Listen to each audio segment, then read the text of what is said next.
So here it is, system of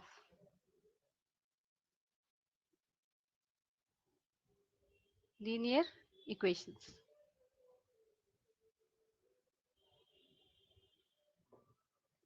तो system of linear equation पहले समझते हैं कि किस चीज को हम लोग कहते हैं लीनियर इक्वेशन।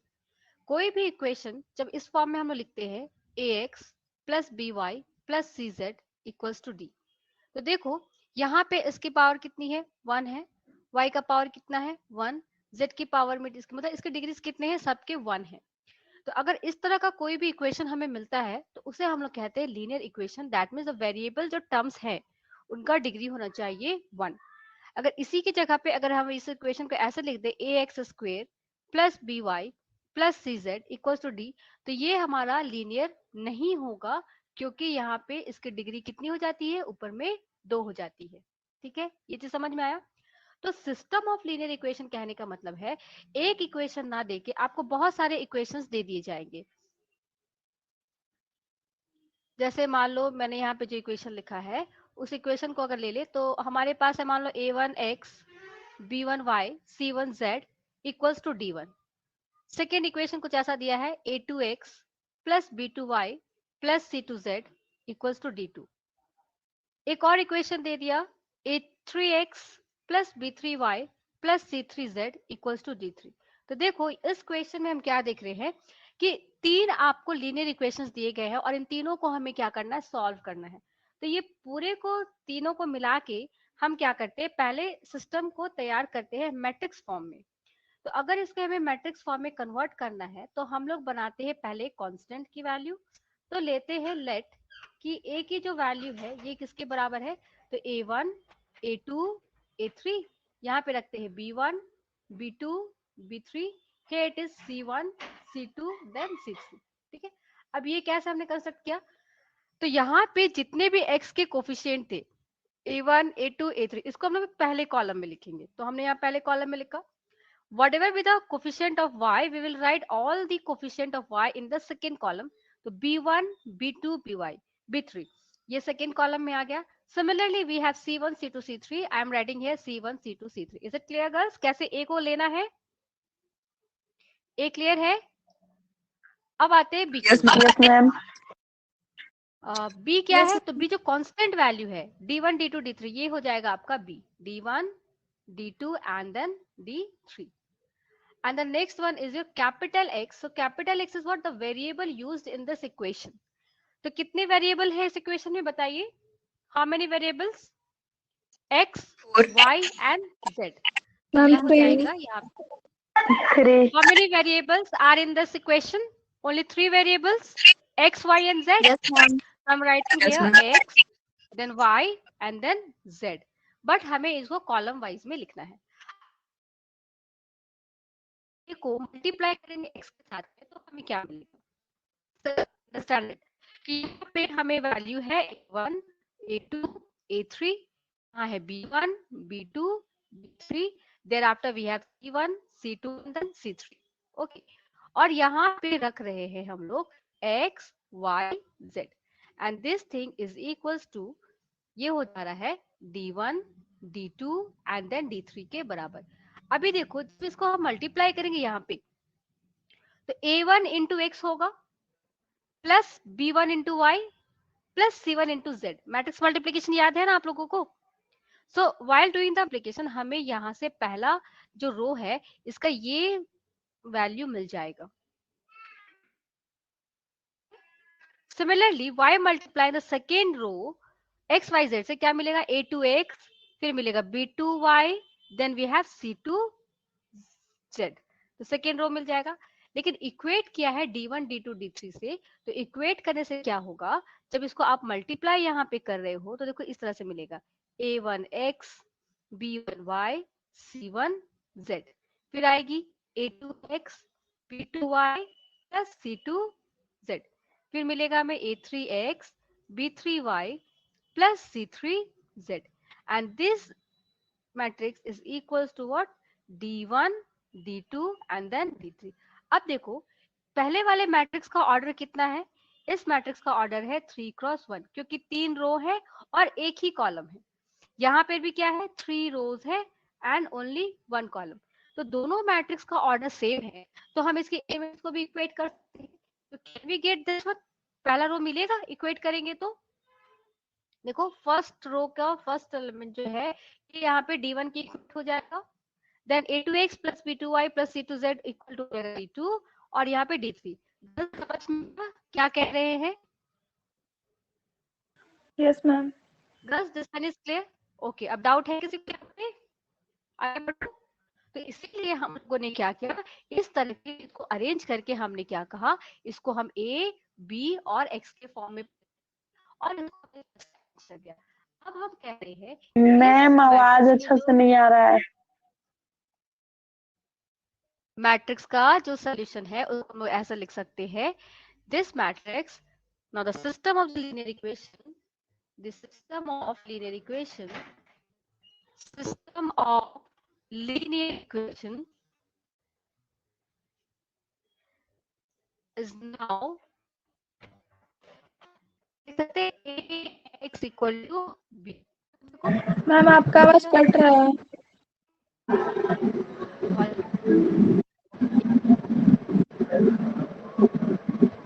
सभी का कट रहा है आवाज या किसी किसी का हो रहा है? यस मैम अच्छा से नहीं आ रहा है। ओके, एक कनेक्शन को चेक करते एक बार।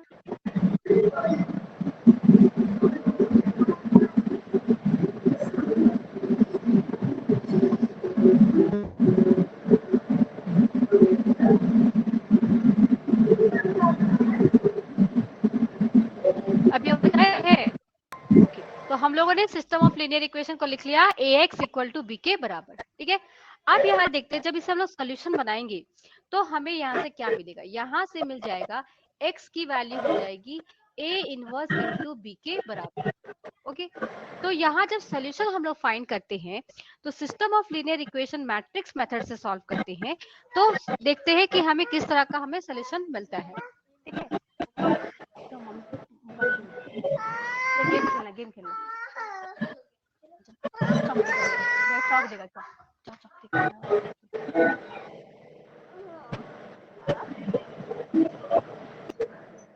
Okay girl. तो अब हम लोग सिस्टम ऑफ लीनियर इक्वेशन में देखते हैं क्या होता है। देखो पहला होता है कंसिस्टेंट सिस्टम ऑफ इक्वेशन, ठीक है। खिड़की नहीं खोलो बाबू। यहाँ होता है पहला consistent system of equation. Yes, आवाज आ रहा है? What happen girls? What happen?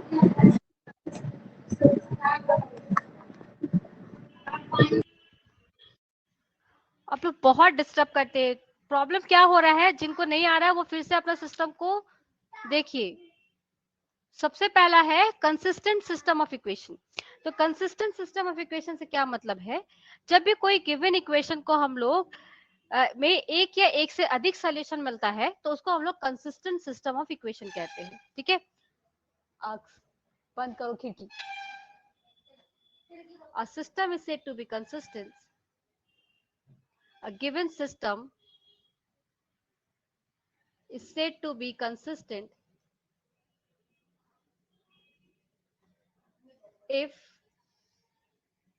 it has one or more than one solution. If it has one or more than one solution. अभी सबको क्लियर हो रहा है, समझ में आ रहा है? गर्ल्स आवाज आ रही है ना मेरी? अब इसी में सेकेंड होता है इनकंसिस्टेंट। इनकंसिस्टेंट, आप लोग अपने आप को म्यूट भी कर लो। Inconsistent system of equation. अब इनकंसिस्टेंस क्या है, तो कोई भी इक्वेशन में अगर आपको सोल्यूशन नहीं मिलता, if a given system of equation has no solution, then it is said to be inconsistent. Okay, so if a given system is said to be inconsistent if it has no solution, if it has no solution। तो ये दो type के solutions हमें मिलते हैं। तो अब हम लोगों को क्या मिल गया, हम लोगों को मिल गया ए इनवर्स बी के बराबर कैपिटल एक्स की वैल्यू, मतलब जो सोल्यूशन आएगा वो ए इनवर्स बी के फॉर्म में आएगा। तो अब यहाँ से कंडीशन देखते हैं कि कब हमारा और कैसा सोल्यूशन हमें मिल जाएगा। तो नाउ केस 1, क्योंकि ए इनवर्स फाइंड कर रहे हैं तो सबसे पहले हमें क्या करना, डिटर्मिनेंट ऑफ ए की वैल्यू भी चेक करनी होगी। अगर डिटर्मिनेंट ऑफ ए की वैल्यू 0 के बराबर ना हो, determinant of A not equal to 0, तब हमें क्या होता है, इनवर्स एग्जिस्ट करता है, क्योंकि ए नॉन सिंगुलर होता है। अगर ए की वैल्यू 0 के बराबर नहीं है तो हम कहेंगे देन ए इनवर्स एग्जिस्ट। अब अगर ए इनवर्स एग्जिस्ट करेगा तो यहाँ पे हमें ए इनवर्स की वैल्यू मिल जाएगी, बी ऑलरेडी है, दोनों को मल्टीप्लाई करेंगे तो कुछ ना कुछ वैल्यू हमें यहाँ पे जरूर मिल जाएगा। तो हम कहेंगे then the given system has, okay, then the given system has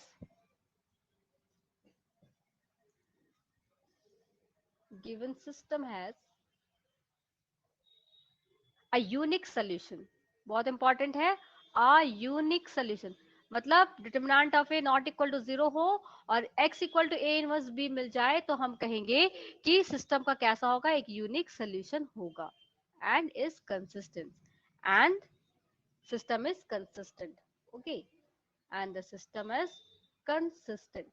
consistent कहने का मतलब है या तो एक सोल्यूशन या तो एक से ज्यादा सोल्यूशन होगा। तो यहां समझ में आया सभी को, केस 1 समझ में आया? Yes ma'am. Let's go for the case 2। अब आते हैं केस 2 पे। केस 2 में कहता है कि अगर आपके डिटर्मिनेंट की ए की वैल्यू 0 हो जाए, ठीक है, अब डिटर्मिनेंट ए अगर 0 हो जाए तो ए इनवर्स तो फिर एग्जिस्ट नहीं करेगा, तब हम सोल्यूशन कैसे निकाले? तब हमें यहाँ पे एक चीज चेक करना होगा कि adjoint of A into B का वैल्यू क्या है। अगर ये वैल्यू 0 के बराबर नहीं आएगा, ठीक है, तो हम कहेंगे the given system has no solution, then the given system has no solution, then the system has no solution, okay, and it is, and system is, and the system is inconsistent। यहाँ पे system मेरा कैसा हो जाएगा, inconsistent हो जाएगा। ये चीज समझ में आ गया सभी को? अब आते हैं केस 3 पे। ऐसा भी तो हो सकता है कि डिटर्मिनेंट ऑफ ए की वैल्यू 0 हो जाए और एडजॉइंट ऑफ ए इनटू जो बी है इसकी भी वैल्यू 0 हो जाए, दोनों की ही वैल्यू क्या हो जाए, 0 हो जाए। तो इस तरह के केस में हमें इनफाइनाइट नंबर ऑफ सॉल्यूशंस मिलता है। Here the given system has infinite number of solution, given system has infinite number of solution, ठीक है। आई थिंक यहाँ तक सभी को समझ में आ गया है। तो हम लोग अब नोट करके इसको देखते हैं, जो कि एग्जाम में भी 1 मार्क्स के लिए पूछा जाता है कि किस तरह से हम लोग सोल्यूशन फाइंड करें कि हम लोग सिस्टम को कहेंगे कंसिस्टेंट है, इनकंसिस्टेंट है या हैज नो सोल्यूशन।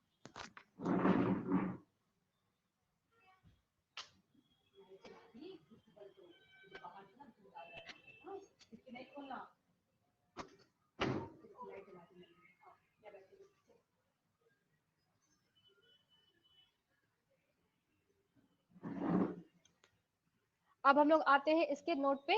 तो नोट नंबर 1 जो है, ये देखो, नोट नंबर 1 में हम क्या कह रहे हैं, हम मान रहे हैं let A X equal to B, आपको सिस्टम दिया गया है। तो यहाँ पे पहला है कि if determinant of A not equal to 0 हो, then the system has unique solution, then the system has unique solution, clear? और कैसा होगा सिस्टम, ये हो जाएगा आपका कंसिस्टेंट। भैया के पास लेकर जाओ, जाओ कॉपी पेंसिल लेकर दो भैया पास लेकर, ओके। अब यहाँ पे आते हैं सेकेंड वन। अगर यहाँ पे डिटर्मिनेंट ऑफ ए की वैल्यू 0 हो और adjoint of A into B की वैल्यू 0 ना हो, तो इस कंडीशन में हम कहेंगे the given system has no solution, okay, then the given system has no solution,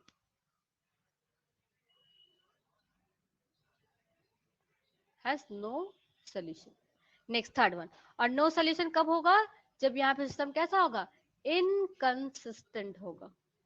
ठीक है, अब थर्ड वन, अगर डिटर्मिनेंट ऑफ ए की वैल्यू 0 है और adjoint of A into B की वैल्यू भी 0 है, तब सिस्टम के पास क्या होगा, देन द सिस्टम हैज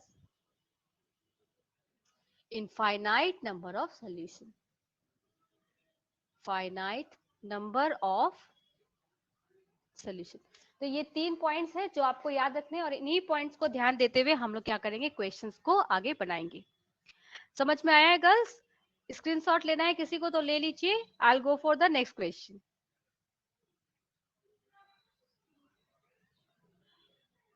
मिटा दूं? Should I Yes, go to the ma'am. next page? Yes, ma'am. Yes. अब आते हैं क्वेश्चन के ऊपर। क्वेश्चन किस तरह से एग्जाम में पूछे जाते हैं ये देखो। कह रहा है use matrix method, use matrix method to show that the system of equation, to show that the system of equation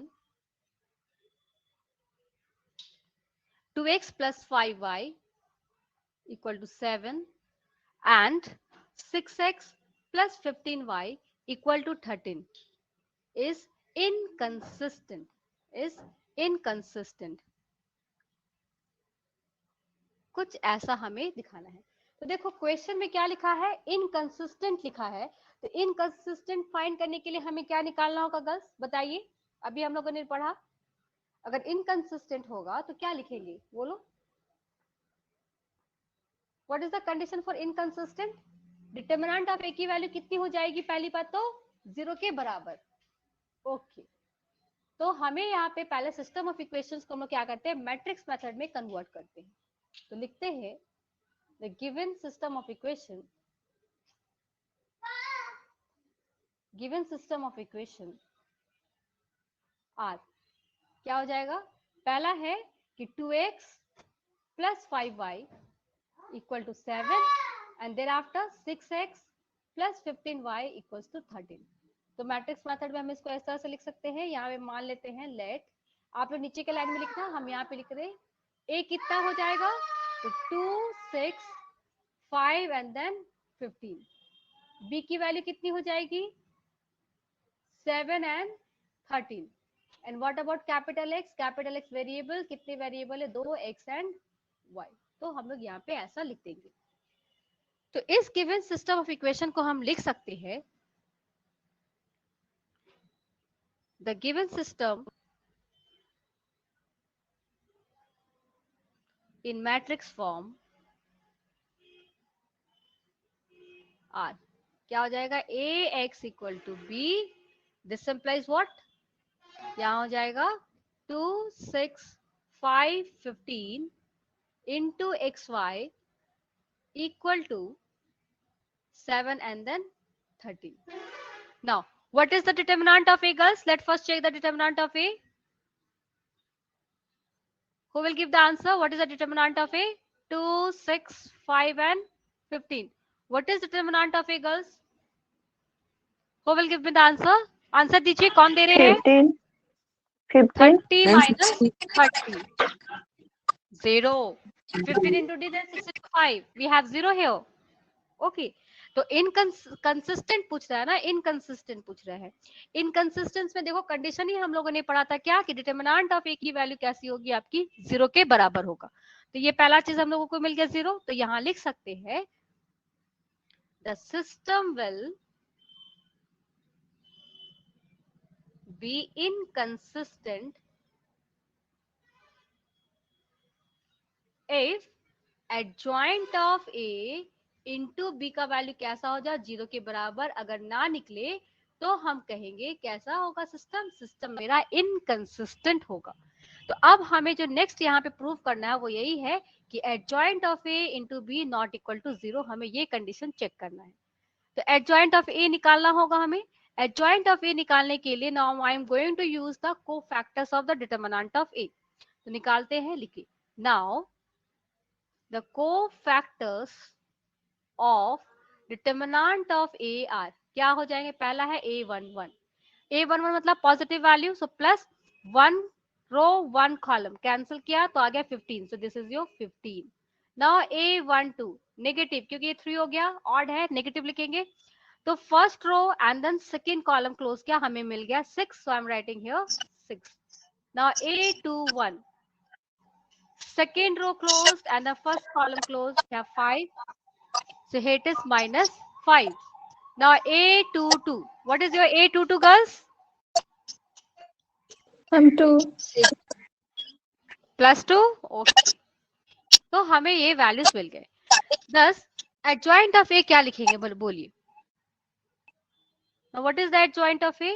Therefore adjoint of A is A11, A12, A21, A22 का transpose. That means we have value here 15 minus 6 minus 5 plus 2, and then we have a transpose here. So this value is equals to what? 15 minus 5 minus 6 and then 2. तो इतना हमें मिल गया adjoint of A की value. Any doubt girls? No ma'am. Any doubt? No ma'am. Okay. Adjoint of A निकलने के बाद हम लोग क्या करते हैं? हमें क्या दिख करना है, हमें निकालना है adjoint of A into B की वैल्यू कि ये 0 के बराबर है या नहीं. इनवर्स नहीं, हम लोग क्या देख रहे हैं, डिटरमिनेंट ऑफ ए की वैल्यू 0 हो गया. हम लोग को यहाँ पे ये कंडीशन चाहिए. अभी इनवर्स का सोल्यूशन नहीं निकाल रहे हैं, हम लोग ये कंडीशन चेक करें, क्योंकि क्वेश्चन में नहीं बोला सॉल्व इट, ओनली हमें पूछा गया है कि ये कंडीशन इनकंसिस्टेंट है सिस्टम या कंसिस्टेंट है, ये हमें प्रूव करना है. तो अब निकालेंगे adjoint of A into B की वैल्यू, और इसको बिल्कुल भी उल्टा नहीं लिखोगे, पहले बी और बाद में एडजॉइंट ऑफ ए नहीं लिखेंगे. We will write adjoint of A into B. So we have the value here is 15 minus 6 minus 5 then 2, and this we will multiply it with what? कितना है b की value देखते हैं. So b is 7 and 13. So I'm writing here 7 and thereafter 13. So while multiplying both this value, what we will write? 15 into 7 plus minus 5 into 13. अब आगे और नहीं बढ़ सकते क्योंकि यहाँ पे और कॉलम नहीं है. Now minus 6 into 7 नीचे आ जाते हैं, plus 2 into 13. So what is the value girls? कितना आ जाएगा बोलिए. 15 into 7 105 minus 65. Here it is minus 42 then plus 26. So this value is equals to 40 and minus 16. देखो अगर ये वैल्यू 0 0 हो जाता तो हम बोलते कि ये वैल्यू क्या है 0 है, बट 0 नहीं निकला, मतलब ये क्या हो गया नॉट इक्वल टू 0. किसकी value? Adjoint of A into B की वैल्यू हमें मिल गया नॉट इक्वल टू 0, मतलब हम लोगों का ये कंडीशन सेटिस्फाई कर गया. तो यहाँ लिखेंगे 10 determinant of A equal to 0 and adjoint of A into B not equal to 0. Therefore, hence the given system of equation